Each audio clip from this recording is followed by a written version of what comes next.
I'm Julian, I'm 30 years old, and I've spent the last decade being the disappointment of the family. While my brother was closing real estate deals and driving Porsches, he was buried in a basement lab, broke and exhausted.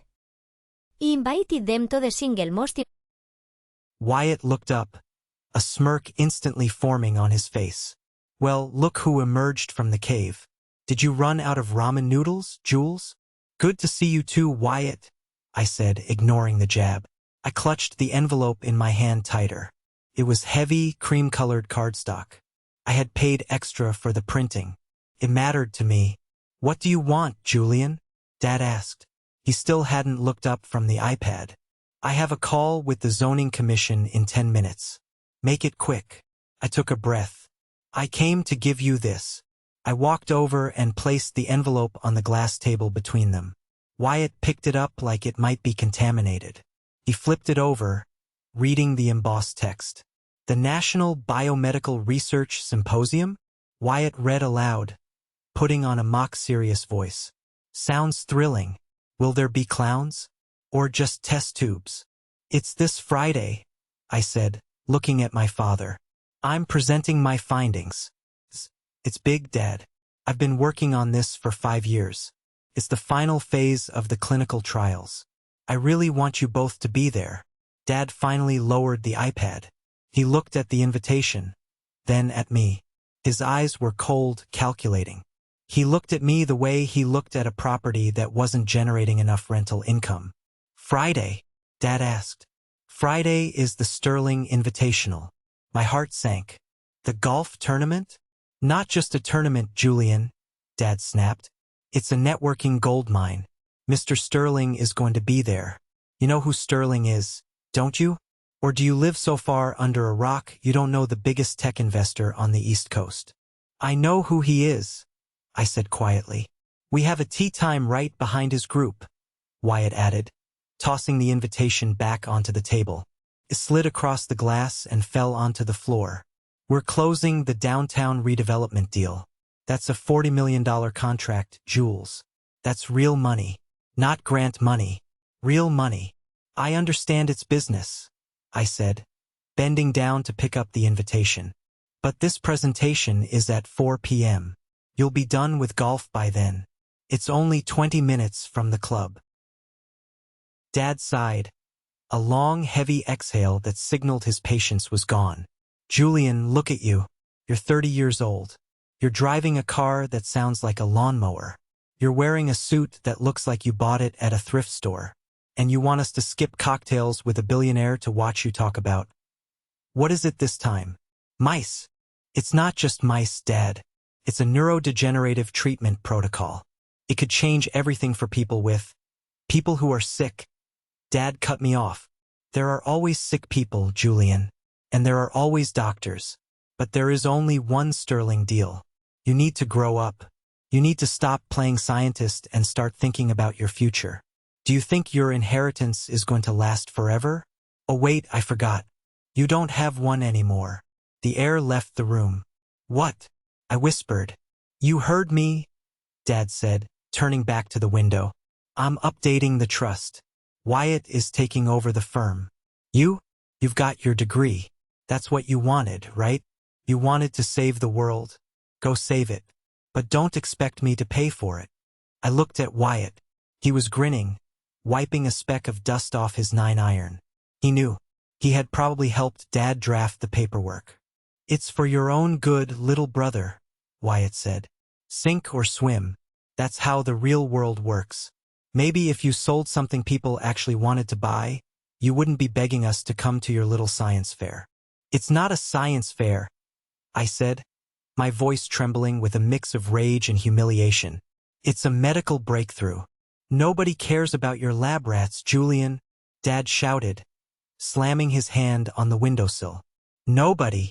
Does it pay the mortgage? Does it buy a membership at the club? No. It drains money. You are a drain, Julian. Now get out. We have to prep for Friday.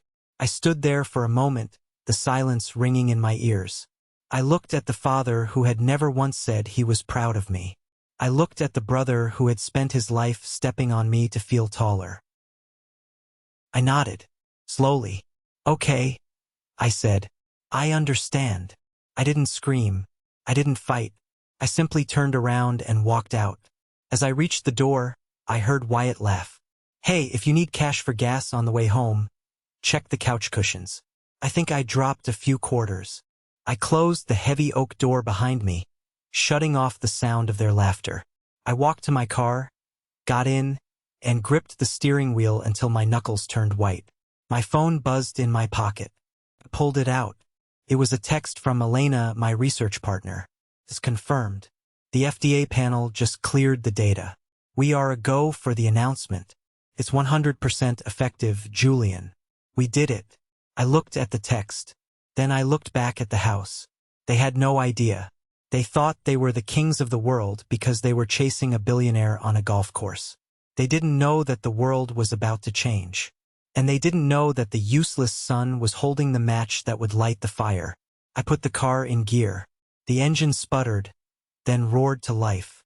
I drove away, and for the first time in my life, I didn't look back in the rearview mirror. As I drove away from the estate, heading back toward the city and the small, windowless lab that had been my home for the last 5 years, my mind drifted back. It wasn't the first time I'd been dismissed. In fact, being invisible was the only role I had ever known in the family. I remember my high school graduation, or rather, I remember Wyatt's graduation from college 4 years prior. That day, the backyard was filled with catered food, a live jazz band, and half the town's elite. Dad stood on the patio, a microphone in hand, beaming like he'd just won the lottery. To my son, Wyatt, he had bellowed, raising a glass of expensive scotch. Graduating with a business degree, ready to take the reins of the empire. A man of action. Everyone cheered. Then, Dad pointed to the driveway. A massive red ribbon sat atop a brand new BMW M3. Wyatt screamed like a banshee, running over to hug the car. Then Dad. It was the perfect picture of success. Fast forward 4 years. My high school graduation. I was valedictorian.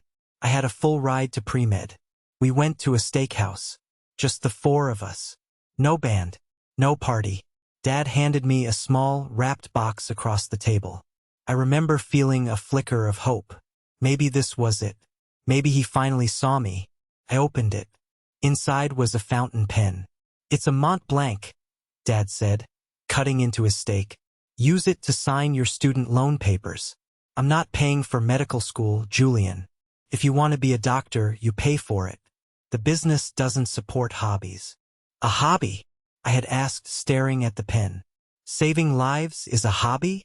It is when it doesn't generate profit, Dad replied without looking up. Wyatt is bringing in clients. You're just going to be racking up debt. That's your choice. But don't expect a handout. That was the deal. Wyatt got the car, the tuition, the fast track to the executive suite. I got a pen and a mountain of debt. For the next 8 years, I became a ghost. While Wyatt was posting photos of bottle service in Miami and ski trips in Aspen, I was working the night shift at the campus library to pay for textbooks. I was eating instant oatmeal 3 times a day. I missed Thanksgiving because I couldn't afford the flight home. I missed Christmas because I was running cultures in the lab that couldn't be left unattended. I remember one specific night in my 2nd year of my PhD. I was working as a bartender on weekends to cover my rent. Dad and Wyatt came in. They didn't see me at first. They were with a group of investors, loud and boisterous. I tried to switch stations to go to the back, but the manager yelled at me to cover the VIP table. I had to walk over. Here's to the acquisition, Dad shouted, raising his glass. Then he saw me. He froze. He looked at my black vest, the bar towel over my shoulder. Julian, he said. The table went quiet. Wyatt looked at me and burst out laughing. Oh man, is this the residency? Specialized in mixology? The investors laughed nervously. Dad's face turned crimson. Not out of sympathy, but out of embarrassment. Get us another round, Dad said, his voice like ice. And keep the change. You look like you need it. He threw a $100 bill on the tray. He didn't look me in the eye. I took the money. I had to. My electric bill was overdue. That night, I cried in the walk-in freezer for 10 minutes, then washed my face and finished my shift. But there was something else driving me. Something stronger than their hate. It was Toby. Toby was a patient I met during my rotations. 7 years old. He had the brightest blue eyes you've ever seen, and a laugh that could make you forget you were in a hospice ward. He had a rare neurodegenerative condition. It was eating away at his nervous system. There was no cure, no treatment, just management. I sat with Toby's parents when he passed away. I watched the light go out of their eyes. I watched his father hold his small, lifeless hand and beg God for a miracle that never came. That night I made a promise. Not to my dad, not to Wyatt, but to Toby. I promised I would find a way to stop it. So when Dad threatened my inheritance, it didn't sting the way he thought it would. I didn't care about his money. I didn't care about the summer house or the country club membership. I cared about the protein sequence I had isolated 3 weeks ago. I cared about the fact that for the first time in history, we had reversed the degradation in the test subjects. I was fighting a war against death itself. They were playing golf. As I drove back to the city, passing the luxury car dealerships where Wyatt leased his self-worth, I felt a calm resolve settle over me. Let them have their golf game. Let them have their jokes. Because tomorrow I wasn't just going to present a paper. I was going to drop a nuclear bomb on the medical world. And whether they liked it or not, the shockwave was going to hit them right on the fairway. I pulled into the parking lot of the research center. Elena was waiting at the door, holding a tablet. She looked terrified and exhilarated all at once. The press list just updated, she said as I got out of the car. CNBC is coming. Reuters. The medical journal. Julian, the rumor leaked. People know something is happening. Good, I said, grabbing my lab coat from the back seat. Let them come. And one more thing, Elena said, hesitating. Mr. Sterling's office called. I stopped. Sterling? The billionaire. Yeah. Apparently he has a personal interest in the field. His assistant asked for a copy of the abstract. Did you send it? I sent it an hour ago. I smiled. A real, genuine smile. My father was spending his Friday trying to chase Sterling down on a golf course to sell him a strip mall. Meanwhile, Sterling was already reading my work. Perfect, I said. Let's get to work. Friday arrived with a cloudless blue sky, perfect for golf, and perfect for the day my life would change forever. While I was double-checking the AV equipment in the auditorium, my father and brother were pulling into the exclusive valet lot at the Oaks Country Club. I know this because Wyatt, true to form, posted a story on Instagram. Closing deals on the green. Big things coming. #hustle, #empire. The photo showed his view from the golf cart. A pristine fairway, his freshly polished shoes, and in the distance, a group of 4 men teeing off. I could picture the scene perfectly. I knew how my father operated. Robert was a shark, or at least he thought he was. He was wearing his lucky navy polo, the one he wore whenever he needed to intimidate someone. He was standing by the cart watching the group ahead. That's him, Dad whispered to Wyatt, nodding toward the tall, silver-haired man in the group ahead, Mr. Arthur Sterling. Sterling was a legend. He wasn't just rich. He was changed the GDP of a small country rich. He made his fortune in tech, then diversified into everything from aerospace to biotech. But he was notoriously private. Getting a meeting with him was harder than getting an audience with the Pope. Remember the plan, Dad hissed. We don't pitch him on the first hole. We let him play.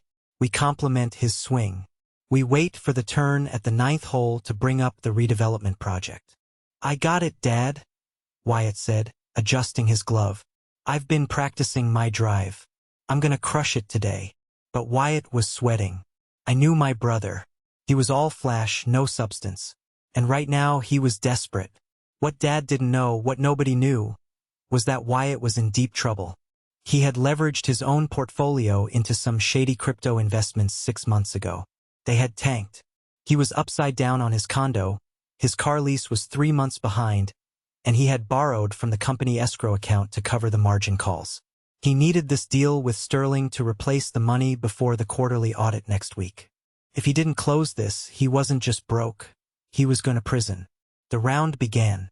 Dad and Wyatt played the part of the perfect gentleman. They clapped when Sterling sank a putt. They laughed at his jokes. They kept their distance, hovering like vultures waiting for a carcass. By the fifth hole, the group ahead slowed down. Sterling was on his phone. He looked distracted. He was pacing by the sand trap, typing furiously. Dad saw his opening. He walked over, casual-like, holding a bottle of water. "Mr. Sterling," Dad said, putting on his best charm. "Robert Harrison. Harrison Development. We met briefly at the charity gala last year." Sterling looked up. His eyes were tired. He looked like a man carrying the weight of the world, not a man enjoying a Friday off. "Harrison," Sterling repeated, vague recognition in his eyes. "Right? Real estate." "Exactly," Dad said, signaling for Wyatt to come over. "This is my son, Wyatt, VP of Sales. We're actually working on a prime commercial revitalization downtown. I'd love to get your thoughts on it if you have a moment." Sterling sighed, checking his watch. "I'm a bit preoccupied today, Harrison. Waiting on some news." "Bad market news?" Wyatt chimed in, trying to sound knowledgeable. "The Asian markets are volatile right now, right?" Sterling looked at Wyatt with a mix of pity and annoyance. "No. Personal news." "Well," Dad said, pivoting quickly, "family is everything, isn't it? That's what I tell my boys. Wyatt here has been my right hand for 10 years. Sharpest mind in the business. Unlike my other son. I wasn't there, but I know he said it." Dad couldn't help himself. He used me as a foil to make Wyatt look better. It was his favorite sales tactic. "I have a winner son and a loser son. I'm presenting you the winner." Sterling raised an eyebrow. "You have another son?" "Julian," Dad scoffed, waving his hand as if swatting a fly. "The black sheep. He's a dreamer. Went into medicine, if you can believe it. Research. Thinks he's going to cure the world." Sterling froze.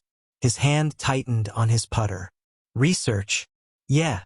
Plays with test tubes." Wyatt laughed, sensing an opportunity to bond. "He actually invited us to some presentation today. Can you imagine? We're here trying to build the future of the city, and he wants us to watch him talk about bacteria." Dad told him straight, "Nobody cares about that stuff." Sterling stared at Wyatt. The air around them seemed to drop 10 degrees. "He said nobody cares?" Sterling asked, his voice low. "Waste of time," Dad confirmed confidently. "I told him, get a real job, generate some revenue. But you know how these academics are. Head in the clouds." Sterling didn't smile. He didn't laugh. He looked at his phone again. It buzzed. "Excuse me," Sterling said abruptly. He walked away from them toward his golf cart. "I think you got him, Dad," Wyatt whispered. "He's thinking about it. He sees we're serious men." "He's aloof," Dad muttered. "That's how billionaires are. We'll nail him at the clubhouse. Once he has a drink in him, he'll sign the letter of intent." Back at the lab, the auditorium was filling up. And I mean filling up. I peeked through the curtain. There were cameras. Lots of them. CNN, Fox, MSNBC. There were representatives from Pfizer, Moderna, Merck. The buzz in the room was electric. It was a low hum of anticipation. Elena walked up behind me. She fixed my tie. "You ready?" she asked. "I'm terrified," I admitted. "Good," she said. "Use it. Remember Toby. Every day. Then go out there and tell them." I checked my phone one last time. No texts from Dad. No texts from Wyatt. Not even a good luck from Mom. She was probably at the spa, keeping her phone off to avoid Dad's temper. I was alone, but looking out at that sea of expectant faces, seeing the scientific community waiting to hear what I had to say, I realized I wasn't alone at all. I was part of something much bigger than the Harrison family legacy. I stepped out from behind the curtain. The room went silent. The lights hit me. I walked to the podium. I placed my notes down. My hands were shaking, just a little. "Good afternoon," I said into the microphone. My voice echoed through the hall. "My name is Dr. Julian Harrison, and today, I am going to show you how we just ended a death sentence." At that exact moment, 5 miles away, Wyatt was ordering a bottle of Dom Perignon at the Clubhouse bar, putting it on a credit card that was maxed out, confident that he was about to become rich. The irony was about to hit them like a freight train. The clubhouse at the Oaks was a sanctuary of polished brass, velvet upholstery, and the soft clinking of crystal glasses. It was a place designed to make people feel important. Dad and Wyatt had secured a prime table near the bar, right in the line of sight of Mr. Sterling's table. Sterling was sitting with his group, but he wasn't drinking. He was staring at the large flat-screen TV mounted above the bar, which was currently muted and playing ESPN highlights. "Look at him," Wyatt whispered, pouring the champagne. "He's watching us. He's gauging us." "Just act natural," Dad said, sipping his scotch. "We look successful. We look relaxed. Wealth attracts wealth." Wyatt took a massive gulp of champagne. "I need this, Dad. Seriously. The crypto thing. It's messy." Dad glared at him. "I told you to fix it. If Sterling signs, the commission alone covers your mess. Just keep smiling." Meanwhile, I was 70 slides into my presentation. The room was so quiet you could hear a pin drop. I was showing the brain scans. "As you can see in Figure A," I said, pointing to the massive screen behind me, "the neural pathways are degraded. This is the standard progression of the disease at stage 4. Total loss of motor function. Cognitive decline. Death usually follows within 3 months." I clicked the remote. The slide changed. A collective gasp rippled through the audience. "This is Figure B," I said, my voice gaining strength. "This is the same patient. 6 weeks after the introduction of our synthetic enzyme protocol." The image showed bright, vibrant neural pathways. Regrowth. Activity. Life. "We didn't just stop the degradation," I said, looking directly into the camera lens. "We reversed it." Flashes went off like a strobe light. A reporter in the front row stood up, ignoring protocol. "Dr. Harrison, are you saying this is a functional cure?" "I'm saying—" I paused, letting the weight of the words settle. "That for the first time, a diagnosis is not a funeral arrangement. It is a treatable condition." Back at the clubhouse, the atmosphere shifted. The bartender, a guy named Mike who I went to high school with, grabbed the remote. "Hey, can you turn that up?" A voice called out from the back of the bar. Breaking news banner just popped up. Wyatt rolled his eyes. Probably some political scandal. Who cares? "Hey, Mike, another bottle over here." But Mike didn't move. He pointed the remote at the TV and unmuted it. The ESPN highlights vanished. The screen turned a bright, urgent crimson. The words "breaking news" pulsed on the screen. The anchor's voice cut through the chatter of the clubhouse. "We are interrupting our scheduled programming for a major medical announcement coming out of the National Research Center. Reports are confirming a historic breakthrough in the treatment of neurodegenerative syndrome, or NDS." At Sterling's table, the billionaire stopped breathing. He stood up slowly, his eyes locked on the screen. "NDS," Dad muttered, frowning. "Wait, isn't that what Julian was rambling about?" Wyatt scoffed. "Yeah, right. Like Julian is going to be on CNN. He's probably in a basement somewhere washing beakers." Then the camera on the TV cut to the podium. There I was. I looked older on TV. The lights cast shadows on my face, making me look serious, authoritative. I wasn't the little brother anymore. I was Dr. Harrison.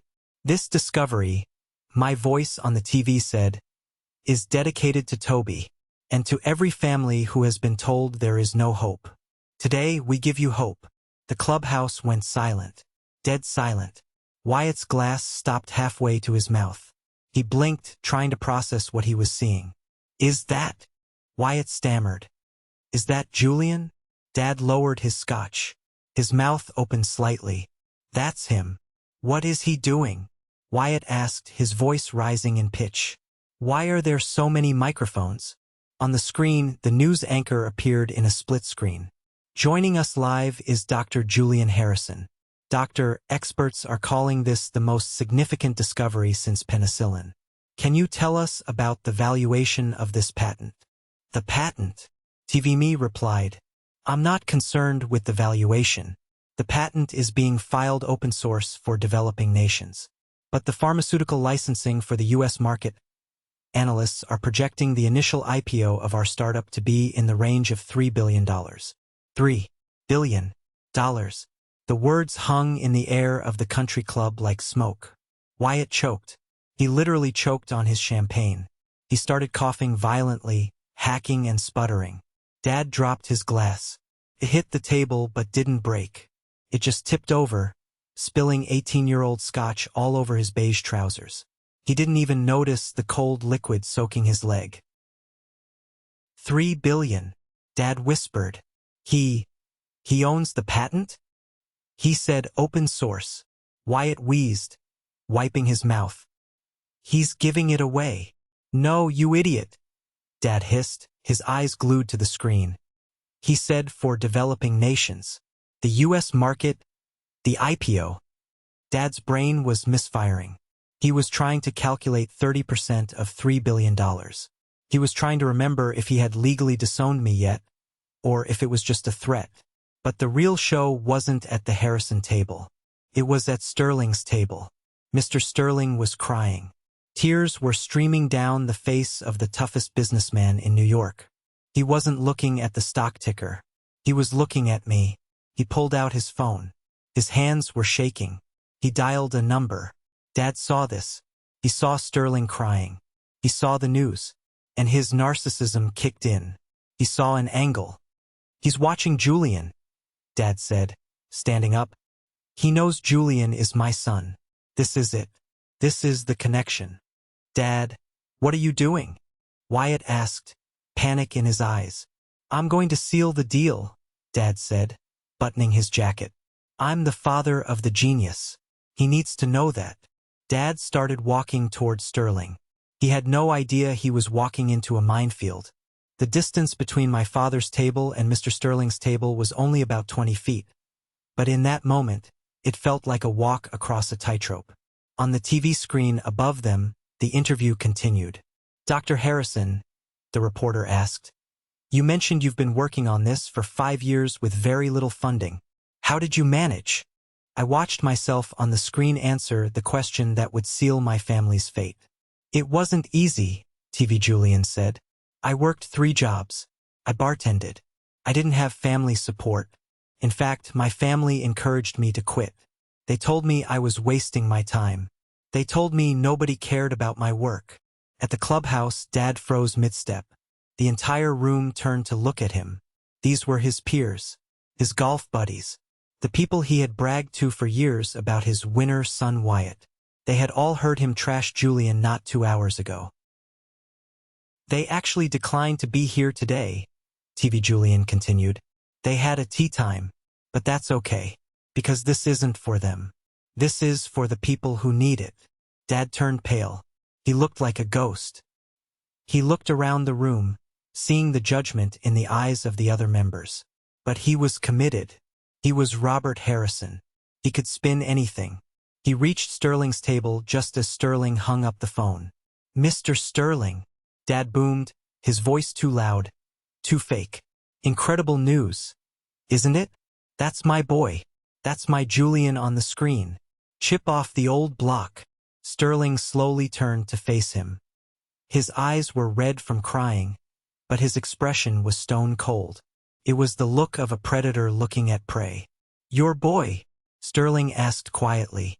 Yes, Julian. Dad laughed nervously, clapping his hands together. Always was the quiet one, but I knew he had it in him. I pushed him, you know? Tough love. Made him the man he is. Anyway, seeing as how our families are practically connected now, about that downtown deal. Sterling stood up. He was a tall man, towering over my father. Mr. Harrison, Sterling said, his voice carrying through the silent bar. Do you know why I was checking my phone all day? Business? The Asian markets. Dad guessed, sweating. My granddaughter, Sterling said. Sophie. She's 4 years old. She was diagnosed with NDS 6 months ago. Dad's mouth opened, but no sound came out. I have spent millions trying to find a cure, Sterling continued, stepping closer to Dad. I have flown her to specialists in Switzerland, Japan, Israel. Everyone told me to prepare for the end. Sterling pointed a shaking finger at the TV screen, where my face was still beaming. Your son, Sterling said, his voice cracking with emotion, just saved my granddaughter's life. Well, that's wonderful, Dad stammered. See? I told you. We Harrisons, we deliver. You told me? Sterling cut him off, his voice dropping to a dangerous growl. That he was a waste of time. You told me nobody cares about his lab rats. You mocked him. You told me you advised him to get a real job. I was joking, Dad said, holding up his hands. It was just golf talk. I don't find it funny, Sterling said. Then, Sterling turned to look at Wyatt, who was cowering at the table, trying to make himself invisible. And you, Sterling said to Wyatt. You laughed. You said he was playing with bacteria. Mr. Sterling, please, Wyatt squeaked. We're proud of him. Really. Sterling reached into his pocket and pulled out his phone. He tapped the screen once. I just got off the phone with my chief investment officer, Sterling said. I instructed him to liquidate every holding I have in Harrison Development. Dad grabbed the edge of the table to steady himself. Mr. Sterling, that's 40% of our capital backing. You can't just... I can, Sterling said. And I just did. I don't do business with men who don't know the value of gold when it's right in front of them. You two are bankrupt, morally and, as of 5 minutes ago, financially. Sterling turned his back on them. He looked up at the TV screen one last time, whispered thank you, Dr. Harrison, and walked out of the clubhouse. The silence that followed was heavy, suffocating. Dad stood there, alone in the center of the room. He looked at the TV. He looked at me, the son he had thrown away. Then his phone started ringing. Then Wyatt's phone. Then Dad's again. It was a cacophony of ringtones. Dad? Wyatt whispered, looking at his screen. It's the bank. They're calling about the margin call. Dad, Wyatt said again, his voice trembling. It's the investors. They saw the news ticker. Sterling pulled out. The stock is plummeting. Dad didn't answer. He just stared at the TV. I had finished my speech. The crowd on the screen was giving me a standing ovation. People were cheering. I looked happy. I looked free. Dad slumped into a chair. He looked old. For the first time in his life, the shark had no teeth. I didn't know any of this was happening, of course. I was standing in the hallway of the research center, surrounded by reporters. I felt a vibration in my pocket.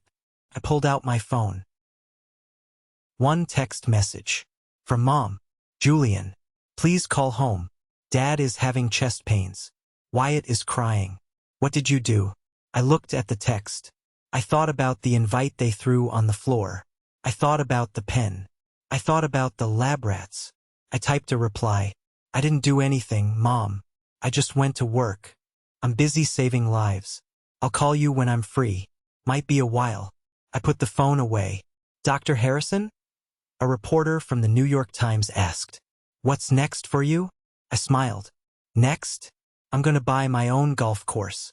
And I'm going to turn it into a park for kids. The next 48 hours were a blur of adrenaline and vindication. I barely slept, but I didn't feel tired. I was fueled by the realization that the dynamic of my entire existence had shifted. The gravity had changed. I was no longer the moon orbiting their planet. I was the sun, and they were burning up. While I was doing interviews with Anderson Cooper and meeting with the FDA to fast-track the distribution protocols, my family's world was dismantling itself brick by brick. I learned the details later, mostly through voicemails and the grapevine of our small, gossip-hungry town. After Sterling walked out of the clubhouse, the fallout was immediate. The Harrison Development stock didn't just dip. It crashed. Sterling's exit was a signal flare to every other investor that the ship was sinking. Dad tried to do damage control from the clubhouse lobby. He was shouting into his phone, threatening bankers, begging partners. But nobody wants to bet on a horse that Arthur Sterling just shot. And then there was Wyatt. Wyatt, the golden child. I was sitting in my new temporary office provided by the hospital administration when my personal phone rang. It was an unknown number. Usually I wouldn't answer, but I was expecting calls from potential manufacturing partners. Dr. Harrison speaking, I said. Julian? It's me, Wyatt. His voice was unrecognizable. The arrogance, the swagger, it was all gone. He sounded like a frightened child. What do you want, Wyatt? I asked, typing on my laptop while I talked. I have a meeting with the Surgeon General in 10 minutes. Julian, you have to help me, Wyatt whispered. He sounded like he was crying. They're going to take the condo. They're taking the car. I owe people money, Julian. Bad people. The crypto, I guessed. How did you? Never mind. Yes. I borrowed from the company escrow. Dad doesn't know. If the audit happens on Monday, I'm going to jail for embezzlement. Julian, please. I need a loan. Just until I get back on my feet. You're rich now, right? 3 billion. Just give me 100 grand. I'll pay you back double. I stopped typing. I leaned back in my chair. You want a loan? I repeated. Yes, please. We're brothers, Jules. Blood. Blood, I said. Right? Like the blood you told me to go check the couch cushions for? I was joking. You know I was joking. I don't think you were, Wyatt. I think you truly believed I was beneath you. You believed I was worthless because I didn't drive a Porsche. I'm sorry. Okay. I'm sorry. Is that what you want to hear? I'm begging you. Wyatt, I said, my voice calm. Do you remember when I needed tuition money? Do you remember what you said? You said, sink or swim. That's how the real world works. Julian, don't do this. I'm not doing anything. I'm letting you swim. You're a businessman, Wyatt. Figure it out. Sell the clubs. Sell the watch. Sell the arrogance. You'll be amazed how much cash you can raise when you strip away the ego. Dad will kill me, Wyatt screamed. Dad has his own problems, I said. Good luck, Wyatt. I hung up. Felt cold. But it also felt necessary. Enabling him would only delay the inevitable. He needed to hit the bottom to realize he wasn't made of gold. 2 hours later, my assistant knocked on the door. Dr. Harrison? There's a Mr. Sterling here to see you. My heart jumped. Send him in. Arthur Sterling walked in. He looked different than the photos. He looked humble. He didn't offer a handshake. He walked right up to me and pulled me into a hug. A real bear hug. Thank you, he whispered. Sophie. She's responding to the first dose. The doctors say the tremors have stopped. I'm glad, Mr. Sterling, I said, patting his back awkwardly. He pulled away, wiping his eyes. Please call me Arthur. And I wanted to tell you personally, I handled your father. Handled? I pulled my funding. I assume you know that. But I also made a few calls to the country club board and the Chamber of Commerce. I told them exactly what kind of man dismisses a life-saving miracle because it interferes with his tea time. I sighed. You didn't have to do that. I did, Arthur said firmly. Men like that, they only understand power. You took away his argument. I took away his audience. He's finished in this town, Julian. Arthur paused, reaching into his jacket pocket. He pulled out a checkbook. Now, Arthur said, I know the IPO is coming, but I want to be the first investor. I want to fund the pediatric wing of your new institute. Name your price. I looked at the checkbook. I thought about the real money Dad worshipped. Arthur, I said, keep your money. He looked confused. Excuse me? The institute is fully funded by the grants, I explained. But if you want to help, there's a student loan program I want to start. For kids who have the grades but not the parents to support them. Kids who get given pens instead of tuition. Arthur smiled. Done. How much? All of it, I said. I want to make sure no brilliant mind ever has to work the night shift at a bar when they should be studying. Consider it done, Arthur said, shaking my hand. You're a better man than your father, Julian. A much better man. That evening I drove home. Not to my apartment but to the estate. I needed to get my things. My old books. The few sentimental items I had left in the attic. When I pulled up, the house looked different. The lights were off. The fountain was turned off. It looked like a mausoleum. I walked in. Dad was sitting in the dark in the living room, a glass of scotch in his hand. He didn't look at me. Wyatt confessed, Dad said, his voice slurring slightly. Embezzlement. He's going to prison. My lawyer says we can't stop it. I heard, I said. And the business? It's gone. Sterling blacklisted me. The bank called the loans. I know. Dad finally looked up. His eyes were bloodshot. He looked small. You planned this, he accused. You timed it. I laughed. A short, dry laugh. Dad, I said. I invited you. I begged you to come. I wanted you to be part of it. I wanted you to stand next to me. You chose the golf course. You chose to mock me to Sterling. You did this to yourself. Dad stared at me, looking for a way to blame me, to make me the villain. But he couldn't find it. The truth was too bright. I'm taking my things, I said. And then I'm leaving. Mom is welcome to call me. You? Don't bother. I walked up the stairs. I packed a single box. As I walked back down, I passed the junk drawer in the hallway, the one where he used to throw my awards. I opened it. There, amidst the old batteries and rubber bands, was that fountain pen, the Mont Blanc. I took it out. I walked into the living room and placed the pen on the table next to his scotch. Here, I said. You can use this to sign the bankruptcy papers. I walked out of the house. The air outside was fresh. The stars were out. I got into my Honda Civic. It still rattled. Still leaked oil.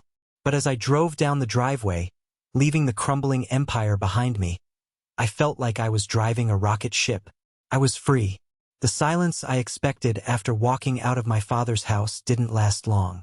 In fact, it lasted exactly 12 hours. By the next morning, the silence was replaced by a cacophony of noise, so loud it felt like the entire world was screaming at my door. But this time, the noise wasn't coming from me trying to be heard. It was coming from everyone who had ignored me, suddenly realizing I was the only lifeboat on their sinking ship. It started with the media. You have to understand the news cycle in America. It loves a hero, but it loves a villain even more. And my father, in his infinite arrogance, decided to volunteer for the role. 3 days after the announcement, I was sitting in a conference room at the hospital, reviewing the blueprints for the new research wing Arthur Sterling was funding. My assistant, a sharp young woman named Sarah, walked in and turned on the TV without saying a word. You need to see this, Julian, she said. It was a morning talk show, local but with a wide reach. And there, sitting on the beige couch, was Robert Harrison. He looked tired. The bags under his eyes were heavy, and his suit, usually impeccable, looked slightly ill-fitting, like he had lost weight overnight. But he was smiling, that practiced, shark-like smile I knew so well. So, Mr. Harrison, the host asked, leaning in, your son, Dr. Julian Harrison, is being hailed as the modern Salk. The Sterling Institute just announced a $100 million endowment in his name. You must be incredibly proud. Proud doesn't even cover it, Diane, Dad said, his voice smooth as silk.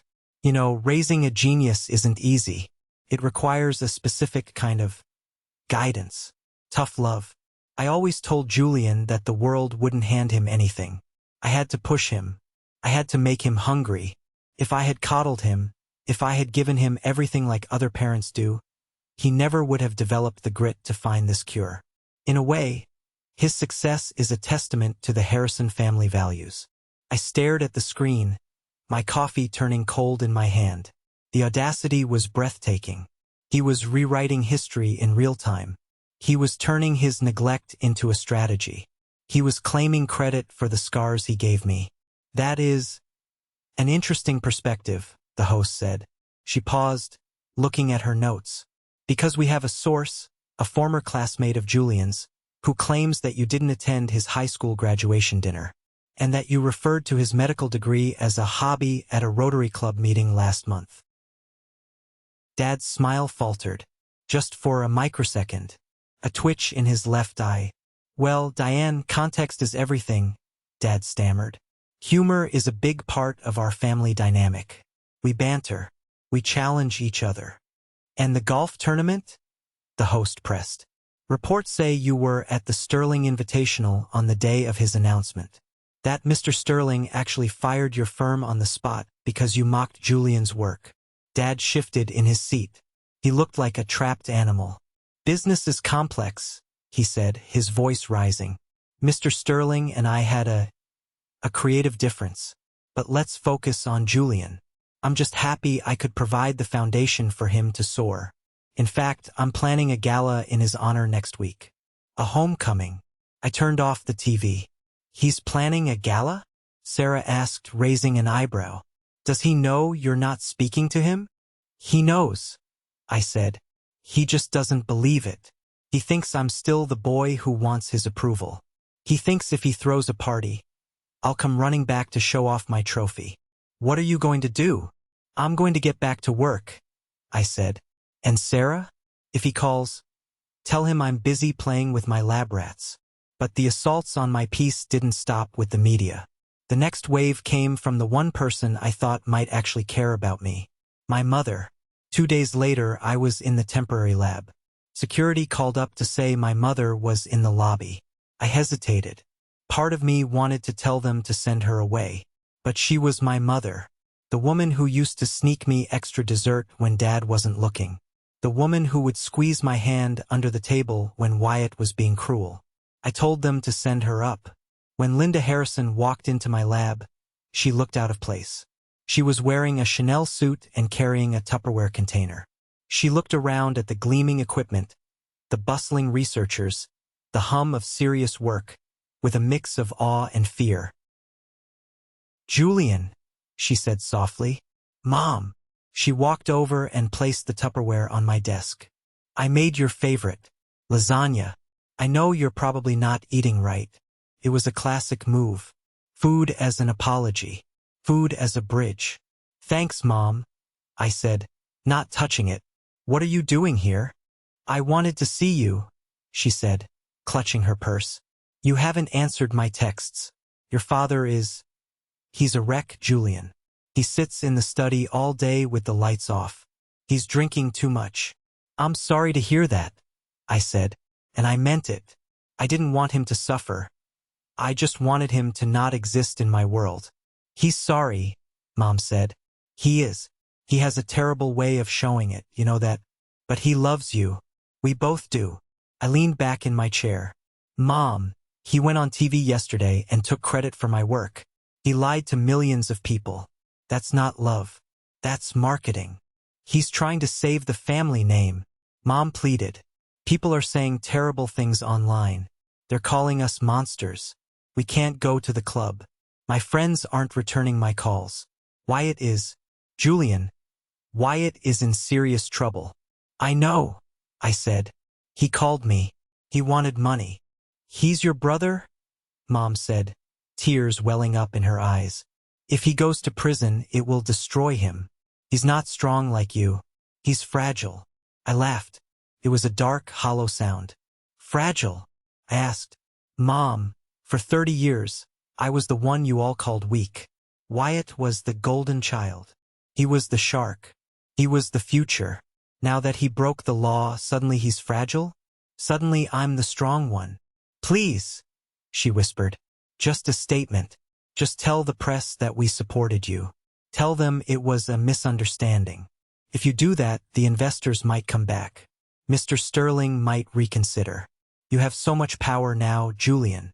You can fix this. I looked at her. I looked at the woman who had watched her husband belittle me for decades and said nothing. The woman who had watched her eldest son bully me and called it boys being boys. She wasn't here to see me. She was here to fix the image. She was here to restore the comfort of her life. I can't fix it, Mom, I said gently. Because it's not broken. It's finally clear. What does that mean? It means I'm not going to lie for you. I'm not going to bail Wyatt out of the consequences of his own greed. And I'm certainly not going to help Dad pretend he was a good father. So you're just going to let us drown? She asked, her voice turning hard. The sweetness vanished, replaced by the same coldness I saw in my father. I'm not drowning you, I said. I'm just refusing to be your life raft anymore. You're on the shore, Mom. You can walk away from him. You can choose to be a different person. But as long as you're standing next to him, defending him, asking me to sacrifice my integrity for his ego, I can't help you. She stared at me for a long moment. Then she picked up her purse. She didn't look back at the lasagna. You've changed, she said bitterly. Success has made you cold. No, Mom, I said as she walked to the door. Success just made me safe enough to tell the truth. She left. I threw the lasagna in the trash. Couldn't eat it. Tasted like guilt. The final blow to the House of Harrison came a week later. And it wasn't quiet. I was at a fundraising dinner with Arthur Sterling. We were celebrating the groundbreaking of the new pediatric center. The mood was high. I was wearing a tuxedo that Arthur's tailor had fitted for me. For the first time in my life, I looked at myself in the mirror and didn't see a scrawny, tired kid. I saw a man. Midway through the dinner, my phone buzzed. It was a news alert. Breaking: Wyatt Harrison, VP of Harrison Development, arrested on federal fraud charges. There was a video attached. It was shot from a helicopter. It showed the driveway of my parents' estate. Police cruisers with flashing lights surrounded the fountain. I watched as 2 officers led Wyatt out of the front door. He wasn't wearing his designer suit. He was wearing sweatpants. His hands were cuffed behind his back. He looked small. He looked terrified. And then the camera panned to the doorway. My father was standing there. He wasn't fighting the police. He wasn't yelling. He was just watching. He held a glass of scotch in one hand, leaning against the doorframe, watching his golden child get hauled away into the back of a squad car. He didn't move to help. He didn't run after him. He just watched, detached, as if he were watching a bad investment depreciate. Arthur leaned over and looked at my phone. He sighed. It's a tragedy, Arthur said quietly, but it's a tragedy of their own making. I should feel happy, I whispered. I should feel vindicated. He tormented me my whole life. He stole from me. He mocked me. But you don't feel happy, Arthur said. No, I feel pity. That's because you're a healer, Julian, Arthur said, placing a hand on my shoulder. You fix things. You don't destroy them. That's the difference between you and your father. He consumes. You create. I turned off the phone. You're right, I said. I have work to do. I stood up and walked to the podium to give my speech. I didn't mention my family. I didn't mention the arrest. I spoke about the future. I spoke about the kids we were going to save. But in the back of my mind, I knew the chapter was finally closed. The Harrison Empire had fallen. Not by a sword, but by the weight of its own lies. And I was the only one left standing among the rubble, holding a lantern to light the way for someone else. 1 year later, the seasons had changed, and so had everything else. The grand opening of the Sophie Sterling Pediatric Research Center was the event of the year in New York. The building was a marvel of glass and steel, filled with natural light and color. I had insisted on the design. I didn't want it to look like a hospital. I wanted it to look like a playground. I stood in the lobby watching the guests arrive. The best doctors in the world were here, politicians, philanthropists, and running through the crowd, laughing and chasing a balloon, was Sophie Sterling. She was 5 years old now. Her movements were fluid. Her laugh was clear. A year ago, she couldn't hold a spoon. Today, she was a hurricane of energy. Arthur walked up to me, holding 2 glasses of sparkling cider. She's fast, Arthur laughed, watching his granddaughter. I can't keep up with her anymore. That's the side effect we were hoping for. I smiled, taking the glass. You did this, Julian, Arthur said, his voice serious. Look around. This building. These people. Sophie. You did this. We did this. I corrected him. You gave me the platform. I gave you money, Arthur said. Money is cheap. Vision is rare. By the way, I have a surprise for you. He pointed toward the entrance. Walking through the doors wasn't a celebrity or a dignitary. It was a group of 20 young adults. They looked nervous, looking around the fancy lobby with wide eyes. They were diverse from all different backgrounds. Some wore suits that didn't quite fit. Others wore their Sunday best. Who are they? I asked. The first class of the Julian Harrison Scholarship, Arthur said. Full ride. Medical school, housing, living stipend. And no need for night shifts at a bar. I felt a lump in my throat. I walked over to them. A young woman in the front stepped forward. She looked about 18, clutching a backpack. Dr. Harrison? She asked, her voice shaking. I'm Maya. I read your paper on neuroplasticity in high school. You're the reason I want to be a neurologist. I looked at Maya. I saw myself. I saw the hunger. I saw the fear of not being good enough. It's nice to meet you, Maya, I said, shaking her hand. Welcome to the team. Later that afternoon, I needed a moment of air. I stepped out onto the terrace overlooking the city. The wind was cold, reminding me of that morning I drove away from my parents' house. I saw a man sitting on a bench in the park across the street. He was feeding pigeons. He wore a heavy coat and a hat pulled low. I squinted.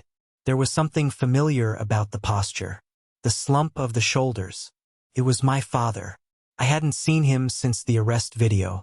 Wyatt was currently serving a 3-year sentence in a minimum security facility upstate. The estate had been sold to pay off the creditors and the legal fees. Mom had moved to a small condo in Florida to be near her sister, finally putting distance between herself and the wreckage. But Dad stayed.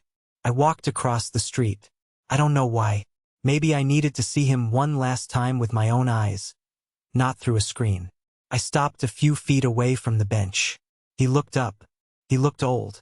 Not just aged, but defeated.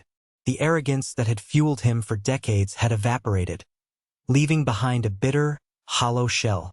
Julian, he said. His voice was raspy. Hello, Dad. He looked at my suit. He looked at the gleaming building across the street with my name on the plaque. You did well, he said. It wasn't a compliment. It was a statement of fact, tinged with confusion. He still couldn't understand how the equation had changed, how the variables he controlled had stopped working. I did, I said. Wyatt calls me once a week, Dad said, throwing a piece of bread to a pigeon. He blames me, says I put too much pressure on him. He's not wrong, I said. I wanted the best for you boys, Dad muttered. I wanted you to be winners. The world eats losers, Julian. I was trying to protect you. No, Dad, I said, stepping closer. You weren't trying to protect us. You were trying to project yourself.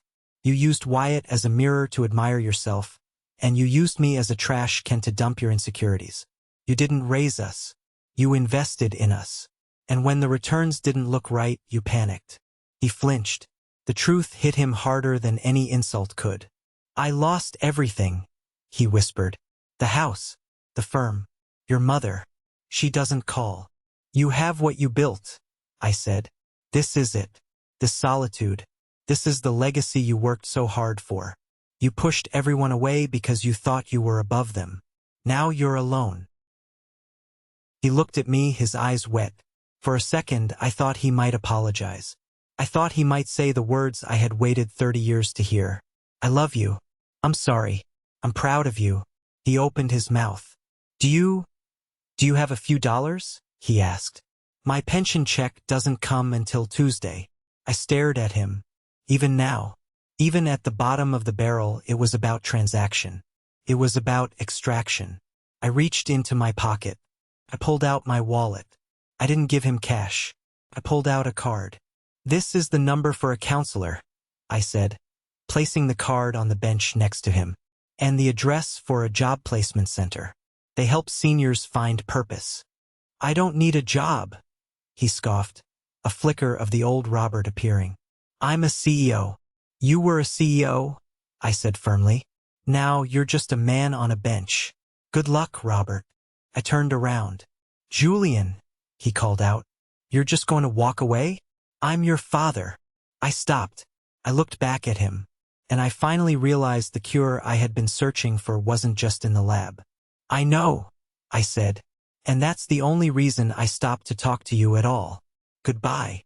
I walked back across the street, toward the institute, toward Maya and the students, toward Arthur and Sophie, toward my family, because that's what I learned. Family isn't the blood that runs in your veins. It's the people who bet on you when you're broke. It's the people who stand by you when the world is laughing. It's the people who help you build, not the ones who demand you inherit their demolition. I walked into the lobby, and the warmth of the building wrapped around me. I saw Elena waving at me from the balcony. I saw the future. My degree wasn't useless. My life wasn't a waste. And as for the junk drawer where my father had tried to bury my achievements, I had emptied it, and I had filled the world with light instead. We often grow up believing that our worth is tied to the approval of the people who raised us.